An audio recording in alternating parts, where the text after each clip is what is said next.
Hello, you are listening to Just Films and That. This is the podcast where we talk about films we think might be underrated or underseen. I'm the host for this week, Josh Hallam, and I'm joined, as ever, by my wonderful co-host, Alice Oliver. Alice, how you doing? Happy New Year.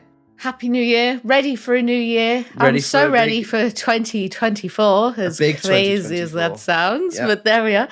Time sure does fly when you're having fun. Very excited for this episode as well, because we're doing something a little bit different. We're going to take a look back at all the amazing, mostly amazing films that we did in 2023. We are indeed. We're going to be looking back at some of the films in all the films we did in 2023, and we've got a couple of questions that we put together to cover all sorts of different things, categories, factors, and that. So we'll start by going through all of the films we've done in 2023. That includes normal episodes, guests, listener suggestions, new releases, a couple of other bits and bobs there. The only film that is within the normal episodes, if you like, will be the Christmas episode, because not to let you behind the curtain, but we haven't recorded it yet. Oh my God.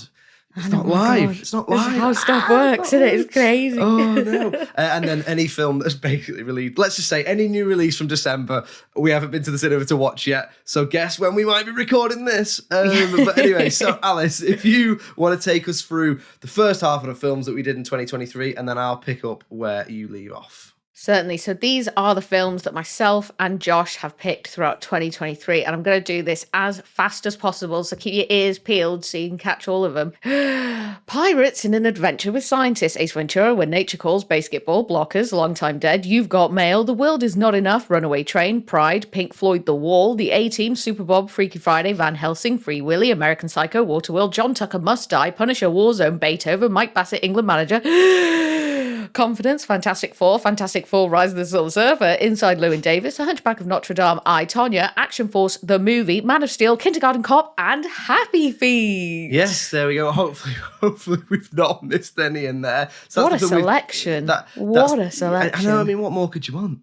But there is more, so I'm going to say more. There is more. So that was the normal episodes we've done. Some of the films we've done come into different categories, so if you've not heard it yet, hopefully you'll hear it now.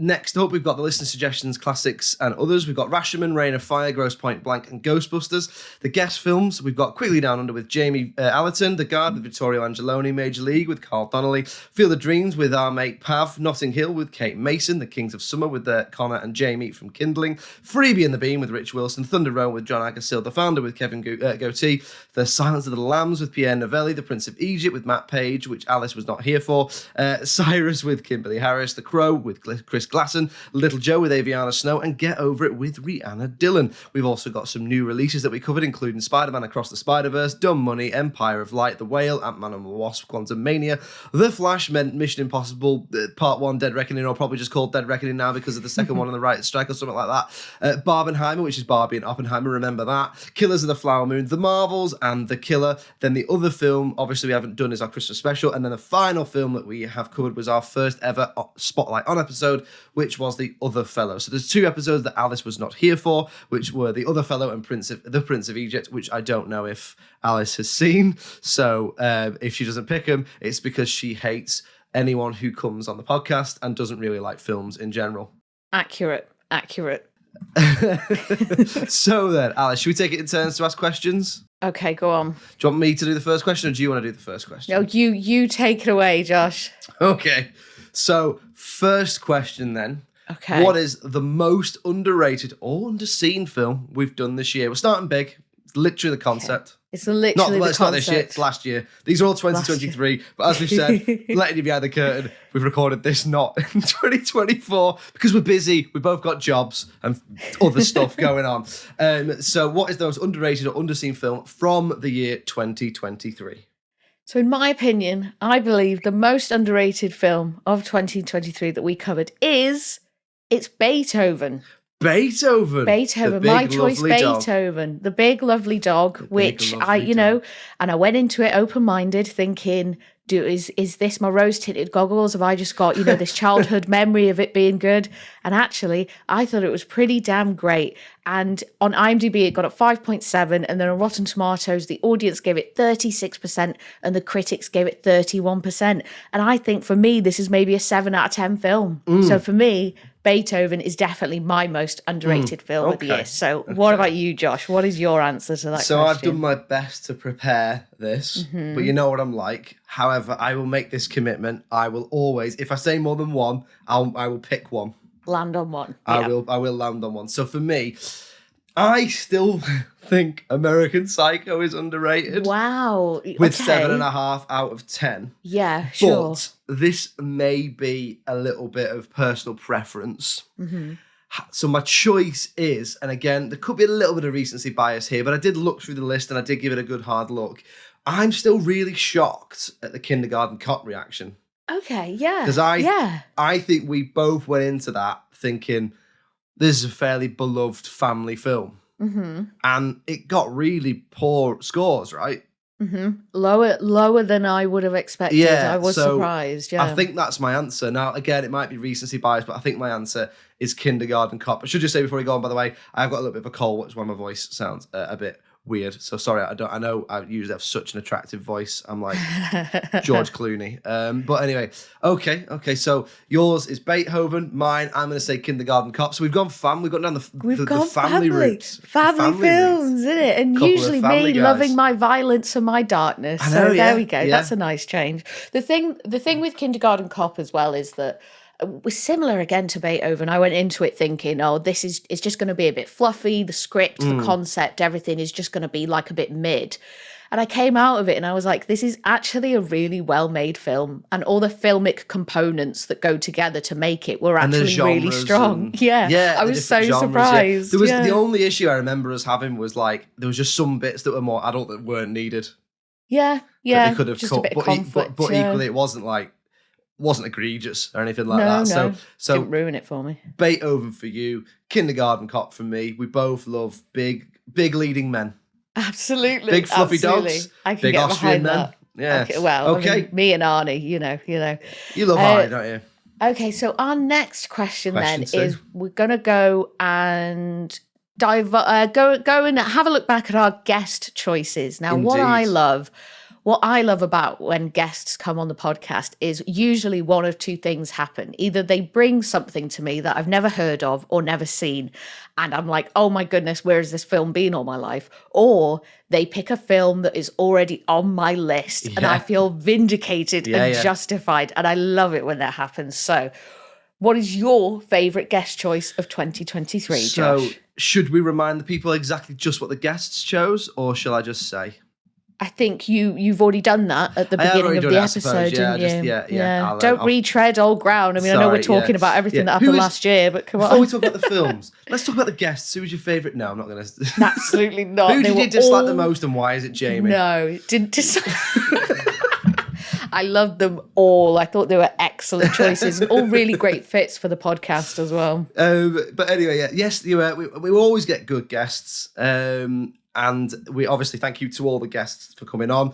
But the best guest choice of the year, now for me, I think probably objectively the best film is The Silence of the Lambs, which Pierre Novelli chose. I think it's easily up there in one of the finest films ever made. It's just almost flawless, maybe even be flawless. It's the sort of film that they teach on film studies and creative directing classes and stuff like that. But that film's got it's not short of admirers, is it? And we're more about sticking up for the films that need more love. And Pierre was very open in talking about the fact that he knows The Silence of the Lambs is well loved, but he just wanted to talk about it, and that's fine because he gave us his time, and he looks great in a blazer.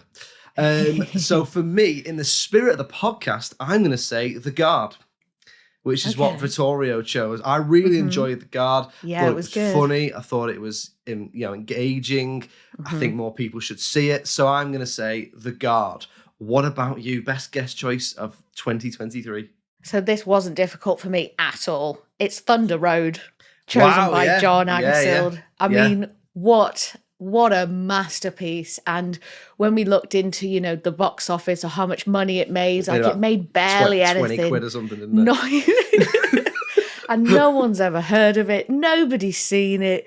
It's, this guy's kind of first foray into feature films, and he wrote it and he starred in it and he directed it and he edited some of it as well. And it's just superb. It's some of the best acting and some of the best writing I think maybe I've ever seen. Wow. And for it to come from high such praise a, indeed. I know, and for it to come from such a film that had such a low budget, no heavy hitters behind it, no big names sort of supporting it or anything, I just think it's so impressive, and Yeah. it's just such a wonderful example of how less is more, and what you Yes. can do if you are actually genuinely talented and dedicated. Loved it. I wonder if that had been one of mine if I hadn't seen it before. Yeah, maybe. Because I hadn't seen The maybe. Guard before, and I had seen Thunder yeah. Road before, so I wonder if maybe The Guard has just stuck with me. But I will say this, that's in my honourable mentions. Yeah. So yeah. it's a wonderful film. If you like your indie films, give Thunder Road a watch. Okay, next question then, so I'll ask this one. Alice, what is the biggest or most pleasant surprise film of 2023? So we did actually have quite a few pleasant surprises this year, did. I thought. So one of them was You've Got Mail, which turned out to be a lot more of a sophisticated film than I expected, and I enjoyed it so much more than I thought I would. But my winner and my pick for most pleasant surprise is Blockers. Blockers. I'm made up with Yeah. that. I am made up with Blockers. And That you've said it, I mean. similar, yeah. No, You're just the film. I was not Just love involved in the the film. film. I didn't have any involvement in it. I wish I did. But yeah, Blockers similar- then. So similar with what happened to me with The Losers is sort of as more time has gone on and I've had more time to reflect and think about it, I actually started to like it more. And I did like it when we did the episode and I enjoyed it when we watched it. But when I look back at it, I think actually I love what that film was trying to do. I love the message it was putting out there. I love what it was trying to achieve. Some of the parts of it are really funny. Some of the script is really touching and nice and all that. And I was like, yeah, man. And it is one that I had completely written off when I'd seen the trailer years ago as well. Really? So, yeah. I need to stop doing that. I need to stop judging films by their trailers. I'm bad at that. I think it's quite an important film, Blockers. Yeah, I get that. I think, like you say, the message of it, that idea around particularly female sexual empowerment and stuff like that, that's not a film that many people are standing up to the plate and saying, I'm going to make this. Yeah. But it has been, thinking about it, how mad is it that we did that this year in a film where that sort of message, not necessarily sexual empowerment, but empowerment, has been so big. If you think about, which I'm sure we'll come back to, Barbie, and there's other things in there as well. I'm made up. We've chosen Blockers. Really happy. with that. Good. I did that for you, Josh. Yeah, Thank I knew you. you'd be buzzing. I think so you'll be you're happy welcome. with my. I think you'll be happy with my answer. Oh, well, it bloody well better be one that I chose. But here we go. What was your most pleasant or biggest surprise? Yeah, it is one that you chose. I don't think you can really choose this one of your own, can you? I don't think you can be like the most. I surprised myself with this choice. Do you know what I mean? So point. for me, I've got a couple of points. Listen, Waterworld wasn't as bad as I thought it was going to be. Okay, that's Wouldn't interesting. be in a rush to watch it again. Uh-huh. But I was expecting a train wreck, and it was fine. Freaky Friday was a lot more charming than I thought it was going to be, a lot more emotional than I thought it was going to be. Very good. But my choice is Basketball. Oh, yeah. I said it on the episode, I've said it before, I'm not a big fan of Stone and Parker. Obviously, they're massively successful. They don't need my attention or my engagement or anything like that. It's just not my particular cup of tea. But I really loved Basketball. I thought it was hilarious. I thought it was really, really funny. Wonderful. And I would definitely, a lot of the films we do, even ones I pick myself, I wouldn't necessarily be in a rush to watch again. But I'd definitely watch Basketball again. And do you know what? I'd watch Blockers again as well. Nice. Yeah, so would I. Definitely So pop would that I. on. Absolutely. But, light films, aren't they? Light comedies. But yeah, and Basketball wasn't as sort of, I thought it was going to be a bit more of your American Pie road trip type comedy. And it's not. It's obviously much more of a satire. Yeah. There's definitely some stuff in there where it's like, oh, this was made in the early 2000s or late 90s, whenever it was Of made. course, But yeah. I thought overall, really enjoyed it. Really good idea. And I think we need more films like that, original comedies. So, okay. Love it. Was it my question next? Your question next? No, I isn't think it? I think I need to ask. Yeah, I knew this would get confusing I'm quite on odd early on. numbers, you're on even numbers. That's all we need to know, right? That's a good way of thinking about it. Okay, so we've had most pleasant surprise, so then it's only natural to move on to what was our biggest disappointment. Go on, Josh, are you gonna break my heart? So, I could not get on board with Pink Floyd The Wall. I was honest. totally fine. I was honest about that at the time. It was too pretentious for me, right? But I wasn't necessarily disappointed by it because it gave me exactly what I thought it was going to be. So my answer That's so funny. is Runaway Train. Oh, what? I really wanted more from it. It's a Kurosawa shit. script. It's got a great God. cast, great concept. I really wanted it to be what Jewel or The Beast were. Oh, yeah. A gritty, I get you. low budget thriller that you think, where's this been? This is brilliantly made. Don't get me wrong, I can see it's a well-made film. I just couldn't get on board with the characters, and because I disliked Get on particularly- board. You couldn't get on toot, board toot. the Runaway Um, Train. Particularly because I thought they didn't give Rebecca De Mornay's character enough, and because I really disliked John Voight's character. They were bad, weren't they? They were Difficult, they were really nearly difficult. almost completely and utterly irredeemable. That's Just what I mean. yeah. And I know we talked about it before, and it might seem a bit basic for me to say I have to like my characters. I don't have to like my characters. But in a film like that, where it's based on that sort of concept, I think you do have to root for them. And I was just like, I hope it goes off a cliff. Oh shit! Do you know what I Yeah. mean? Well, he sort of does at the end. So So he it does gets go off a his. cliff at the end, yeah. Um, So my I answer is Runaway totally- Train because it's a disappointment. I completely understand where you're coming from, but for me, obviously, because I hadn't seen it since I was a kid, Yes. and I got so much more out of it than I thought I would, and I was like, Yeah. I was so happy that I'd watched it. So yeah, I think the complete opposite to you, but I totally see where you're coming from. I think it's a subjective thing. I think Mm-hmm. it's a concept versus my feelings towards the film type thing, rather than I can see it's a well-made film with good performances and stuff like that, and it just didn't quite click with me. What about you? What was your biggest disappointment? Well, you've already touched on it there, Oh. but for very different reasons. My biggest disappointment was Waterworld. One that you picked yourself? Yeah. Wow. Because I went into it wanting to like it, first of all. So I went in with a very positive mindset. And I was so determined to just not just be another voice going, isn't Waterworld shit? Isn't it bad? And all this. I didn't want to do that. And I watched it and I was like, there's so many issues here. Like, and the thing that frustrates me with Waterworld as well is that it's one of those films that is almost great. It's almost good. Like with a few tweaks here and there to the script or the character development or the story, it could have been really, really good. And it just missed the mark a few too many times for me to come away from it with an overwhelmingly positive reaction. So I was disappointed. So it's not, I don't feel like it's my least favorite film we did this year at all, but I went in with fairly high hopes because I was like, everyone else is wrong. I'm right. I remember having fun watching this as a kid, and it just wasn't what I wanted it to be. And I was sad about that. And that's the thing sad is, for isn't it? Pav It's- as well. He told me to do it. Sorry, Pav. But we haven't got a least favorite film. We haven't done that as an option because we try and be optimistic. We try and be positive because disappointment doesn't mean least favorite because it No, can and be. it's not that one. It can be sort of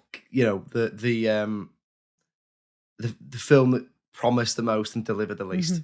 That's Waterworld all over. Big promises it can't deliver. Do you have a least favorite? Oh gosh, I mean, I'm sure I do. If I'm gonna look, Mine's the wall. I'm not gonna. That's it. That's the wall. It's Ace Ventura when nature calls. Oh man. wow! Yeah, of course you it hated that, is. didn't you? Bleh, bleh. Yeah, You know what does my head in about it is that the fucking noise around it from you and Ollie and all of Ollie's mates who think it's so fucking funny and that it's better than the first one. And I'm like, get out of here! Like, no way is it. No way is It is one of those films that can be ruined by. It's like Anchorman. It can just be ruined by people, usually blokes like me, quoting it too much, and you're just like, I don't stop ruining Anchorman. Yeah. But anyway, okay. This should be a fairly easy one for both of us. What's the funniest film of the year? Well, we've mentioned these two already, so it was a Okay. close one for me, but obviously I have landed on an answer, sticking to the concept as we're supposed to. It was almost Kindergarten Cop. Much funnier than I thought it was going to be. But my answer for this one, my pick for funniest film we've done this year is Basketball. Basketball. Yeah. So Basketball, I think was really, really funny. Really, really funny. But it was just picked for me by Mike Bassett. Oh, okay. All right, yeah. But give you that is specialist, isn't it? Do you know what I mean? Uh-huh. It's the whole point of picking Mike Bassett was because I wanted to know if you found it funny as someone who's not really bothered on football. And I think the conclusion was it's fine, but Sort of, you know, yeah. it was Sort all of was the answer. yeah, it was all right. So yeah, basketball. I mean, I'm happy to give you that. I'm happy to give you basketball. I'm happy to put that up there as the answer because I think there's probably got much more broad appeal in that than Mike Bassett. I think you're watching Mike Bassett if you like football, pretty much. Yeah, British and very British as well, and British it's too, quite a sort of a narrow-ish target audience, but I think is very successful with that target audience. To be fair, okay. So what? Oh, I love this question. What is your favourite film that I picked? So, I mean, I've already mentioned Freaky Friday and Basketball. I like them. You picked a lot of good ones this year. I like Pirates as well. We started the year off strong with that. You let yourself down with The Wall. I get it. I so get it. I know. But no, you picked a lot of good films this year. And for me, I'm going to say, in terms of how well it's made and how much I enjoyed it, I, Tonya. Oh, well. I think it's the best film that you picked in terms of like objectively how it was made. But I really enjoy that film. I think it's great. I don't really have much bad to say about it apart from the odd little bit. So I think the best film you've picked this year, my favourite, couple in there which I'll come back to in honourable mentions. But I, Tonya is mine. That's my answer for that one. What about you? So just missing it to the number one spot of my favourite films that you chose was Pride, which I thoroughly enjoyed. And I was very pleased that you brought the story of these Welsh miners to my attention. I mean, when were you ever going to dislike that? I know. It ticked all my boxes for sure. But the answer, the number one favourite film for me that you picked this year was American Psycho. Really? Oh yeah, you really liked it, didn't you? Terrific. It was amazing. Had you seen it before? I'd like passively seen it at some point, like when a film, when you're at uni and stuff, and you're always doing other things, but then there might be a film on. It was that sort of environment. On in the background, but not concentrating. Exactly. So I'd sort of seen it, I recognised it, exactly that, right? But no, I hadn't seen it, and I definitely hadn't sat down and actually paid attention to and analysed it. And it's just a bloody good film, and it's terrific, absolutely terrific. Yeah. Christian Bale being like top tier Christian Bale. And he's so young as well. You don't realise he's given such a good performance. He's only about 28 in that film or something like that, which I know he's not a baby, but it's quite a complex performance. Yeah, I think so. So yeah, I'm great. Well, I made it with that. Okay, then. Well, following on from that, then, do you have a personal favourite that we've done this year? And let's disregard new releases, anything like that. But do you have a personal favourite of the normal sort of films we've done, or guest ones? I mean, unsurprisingly, it's American Psycho. Okay. I genuinely think that's the best film. Yeah, it's the best film we've done this year, in my opinion. Because I know it's but similar. Like, it's not too dissimilar to I, Tonya in sort of having that main character and the unreliable narrator thing. So I sort of see that, because I, Tonya is great as well. But there's something about, it was just something about seeing Christian Bale like that, seeing him give that performance, and just the whole way that the film is designed and constructed, the use of colour and prop and music. Like, it's just magnificent, Josh. It's funny as well. I enjoyed it, and I enjoyed it so much when I was watching it, and it's really stuck with me. And I agree with you that a 7.5 for that is underrated. Like, this is easily into the 8s, easily. I think it's almost, could be above a 9 for me. Could be above a 9, incredible. It's such a good film, and you won't be surprised to hear that it's mine as well. Is it? I was shocked about. I mean, it's almost. I think it's in my top 10 films. So it's almost fighting any other films fighting a losing battle, and I chose it because of that score. Although I will still say, that I was shocked about Kindergarten Cop, but personal favorite, American Psycho. Yeah, absolutely. And I suppose the difference there with, even though it is comparable to I, Tonya is almost appropriately rated, because it's getting like a mid-8, isn't it? So at least it was well rated, Yeah, whereas a 7.5 for American Psycho, I don't really know, like, what's your problem, everyone? What aren't you getting? It's better than that, isn't it? So it's like it's you might have an opinion that's different to mine, but you're wrong. You know what I mean? So wrong. It's better than that.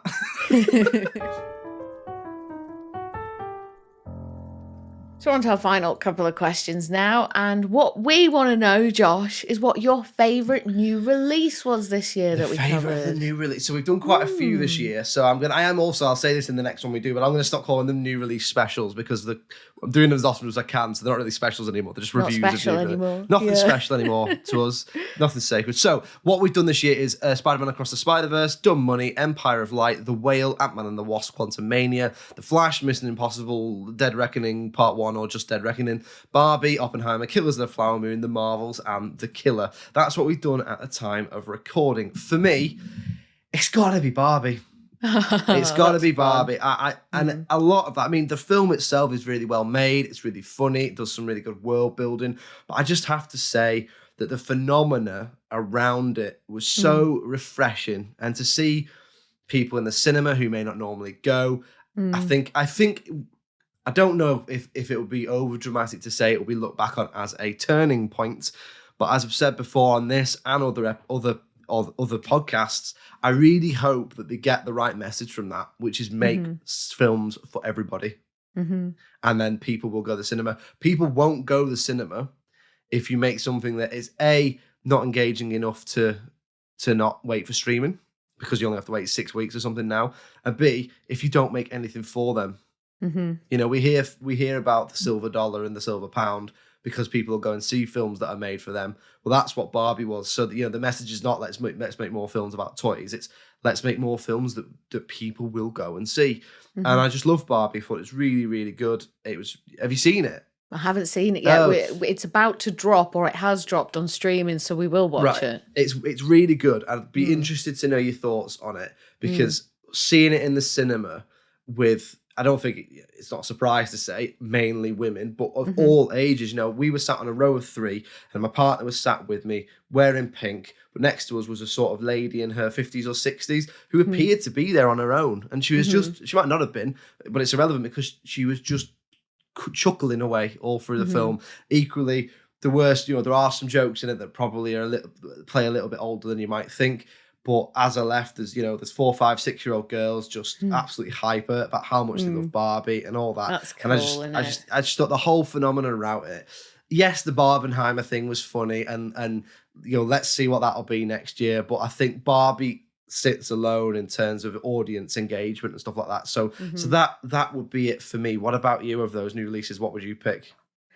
So Oppenheimer is definitely up there. I did thoroughly enjoy it, but I think the one for me is Across the Spider-Verse. Like just in terms of a cinematic experience, like it was. I do struggle a little bit sometimes in the cinema because I've got, here you go, listeners, here's some personal information for you. I've got really low blood pressure. So if I'm sat down in a dark room for too long, I start to get really, really tired. And I do find it very difficult to concentrate and stay awake. But watching Across the Spider-Verse, it was like my eye, like Clockwork Orange style, like my eyes had been wide open. Like it was like I could not look away. I was absolutely hooked. I felt the energy from it.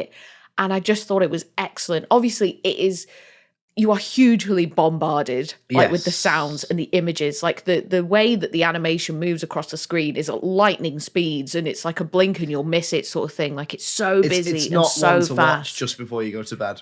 It's certainly not. It must be the no. equivalent of like playing a high engagement video game.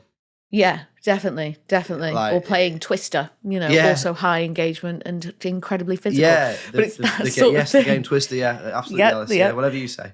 That's exactly what I thought as I was watching it in the cinema, but yeah, just in terms of what had the biggest impact, that's got to be it. Like physical and emotional. I wish I'd seen it at the cinema.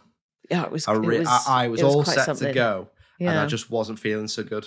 Yeah. And we just didn't. So I've seen it, but I watched it on an iPad on a plane. Which obviously is a different experience. I loved it. Really, really enjoyed it. Yeah, for sure. But it's, seeing it on a big screen. It's like when when we talked about Happy Feet, seeing it on a big screen versus even seeing it, most people got quite a big telly now, but even seeing it at home versus seeing it at the cinema, it's different, that sort of thing. So I think if I'd have seen that at the cinema, that might have been coming into my mentions as well. Is there any other new releases you want to give a mention to? I've got one here. Yeah, go on. So I really enjoyed Empire of Light. I which don't we know did, that one. which we reviewed sort of back in May time, I think. Oh, right. I think in the spirit of the podcast, my answer is Barbie, but in the spirit of the podcast, I think that will become underseen and underrated because I don't think it made loads of money and I don't think many people are going to go back and see it, but actually really loved it. It's got an absolutely fantastic powerhouse performance from Olivia Colman. It does address some issues as well that like I wasn't expecting it to address, but I really enjoyed it, and I think it's definitely worth a watch. If you like British films like Pride or whatever, it's well worth a watch. Then okay, then so last question. Then we've covered most of the bases there. Honourable mentions. Then what have you got? What have we not touched on as much that you want to recommend to people, or that you say, you know what, I just liked it. It just wasn't quite the answer to any of the questions. Well, I am absolutely thrilled that two of our guests did pick films that were on my list, or were at least nearly on my list. And those are The Crow and The Yes. Founder. And I thoroughly Yes. enjoyed watching both of those again, especially The Crow, which I hadn't seen for years. So that was really fun.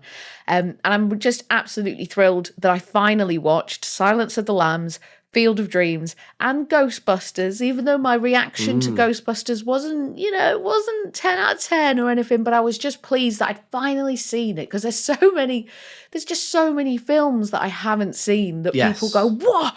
You've not seen that sort of thing. Yeah. And that What was did they one of say? them. They say, what? You've not seen that? But now I've seen it and I'm really happy about that. And I was also really, really chuffed that you picked Man of Steel and that we got to analyse it, right? Yeah. Because that was interesting and that was fun, because it's a real... Man of Steel is a real anomaly for me, because this doesn't happen too often, where you can blatantly and obviously, and you can really feel the flaws in it and why it's not good and why people don't like it.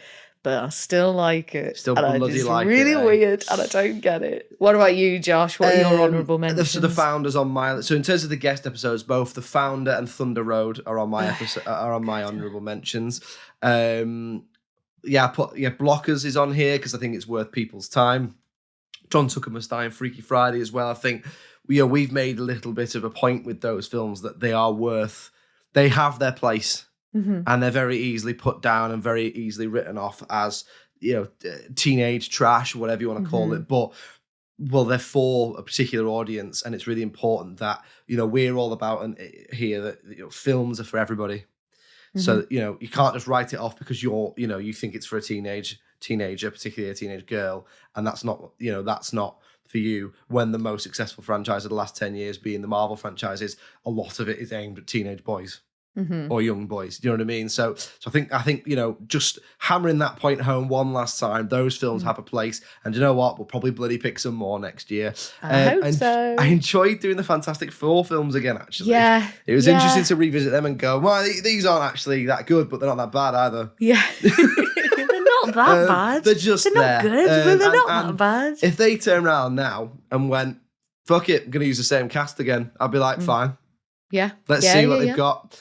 If Michael Chiklis wants to sit in that makeup chair for another 27 hours a day or whatever. Well, and then- CGI's come a long way, isn't it? They'd probably just CGI him up, wouldn't they? Indeed. And then just finally as well, little shout out to Punisher Warzone, because we obviously lost Ray Stevenson too soon this year. So shout out to that. And it was, we both sort of enjoyed the silly violence. Mate, you want to push someone in a vat of broken glass and then make them swirl around in the broken glass like it's a whirlpool. I'm here for it. Yep. And then make us watch it without cutting away. Yeah. Absolutely. I love it. That. So that is it. That is our review of all the films we did in 2023. If you have any thoughts and you want to let us know, then you know where to find us on social media. You know where to email us. I think all that remains to be said is thank you very much for sticking with us through 2023. We've got lots of exciting plans for 2024. Some things will stay the same. Some things may well change. We shall see. But as ever, we'll be in your podcast feed every Tuesday. And thank you very much for sticking with us. That's all I'm going to say. And we wish you a very good 2024. And we'll see you next week for our first proper episode of 2024. It's a doozy. That's all I'm going to say. We know what it is. We're not even going to tell you what it is because you'll go, have they lost their minds for 2024 already? We will see you next week. Thank you again. It's goodbye from me. Cheerio. Bye.